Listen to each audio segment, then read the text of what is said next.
Hi friends, welcome to Suri's kitchen. నేను మీ సూర్యకళని. ఈరోజు నేను మీకు బ్రెడ్తో పిజ్జా చేసి చూపిస్తున్నానండి. నార్మల్గా ఎప్పుడు మనం శాండ్విచ్ చేసుకుంటూ ఉంటాం కదా, అలా కాకుండా అప్పుడప్పుడు ఇలా చేసుకుంటే చాలా టేస్ట్గా ఉంటుంది, కొంచెం డిఫరెంట్గా ఉంటుంది.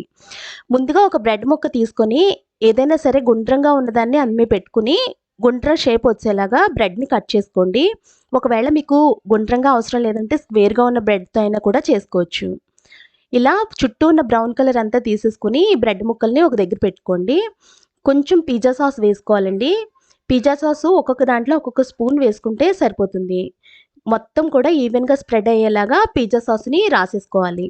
ఇప్పుడు ఇందులో కొంచెం ఆనియన్ ముక్కలు తీసుకొని ఆనియన్ ముక్కలు వేసుకోవాలి. ఆనియన్ ముక్కలు మొత్తం మూడిట్ల మీద వేసేసుకుని ఇప్పుడు ఇందులో కొంచెం టమాటా ముక్కలు నేను వేస్తున్నానండి. మీకు ఇష్టమైతే క్యారెట్ ముక్కలు వేసుకోవచ్చు. మీకు నచ్చిన వెజిటబుల్స్ ఇందులో వేసుకోవచ్చు. ఏ వెజిటబుల్స్ అయినా కూడా వేసుకోవచ్చు.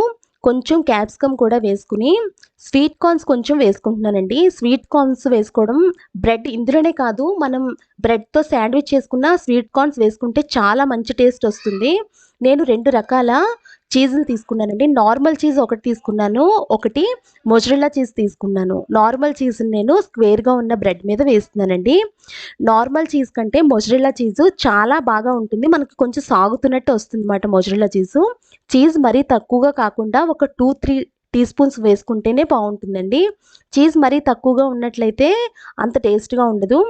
చీజ్ కూడా వేసుకుని ఇప్పుడైతే ఈ బ్రెడ్ పీసెస్ అయితే రెడీ అయిపోయాయి. ఇప్పుడు స్టవ్ మీద ఒక ప్యాన్ పెట్టుకుని ప్యాన్ కొంచెం వేడెక్కాలి, మరీ ఎక్కువ వేడెక్కకుండా మీ స్టవ్ వెలిగించగానే ఇందు మీద కొంచెం బటర్ వేసుకుని బటర్ మీద ఈ బ్రెడ్ ముక్కల్ని పెట్టేసుకోండి. ఇలా మూడిట్లలోకి కూడా ఒక అర చెంచా తక్కువ కాకుండా బటర్ వేసుకోవాలి. బటర్ కొంచెం ఎక్కువ వేసుకోవడం వల్ల అడుగును మాడిపోకుండా క్రిస్పీగా వస్తుందండి, చాలా టేస్ట్గా వస్తుంది. బటరు మరీ తక్కువ వేసుకుంటే మాడిపోయినట్టు అయిపోతాయి. నేతితో వేసుకున్నా కూడా బాగుండదు, బటర్ మాత్రమే వేసుకోవాలి.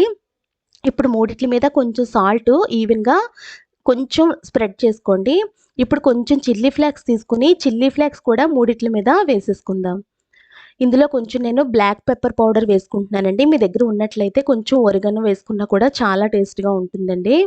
ఇలా ఇవన్నీ వేసుకున్న తర్వాత దీని మీద ఒక మూత పెట్టుకుని జస్ట్ ఒక 2 మినిట్స్ పాటు మీరు లో ఫ్లేమ్లో లేదా మీడియం ఫ్లేమ్లో కుక్ చేసుకుంటే సరిపోతుందండి.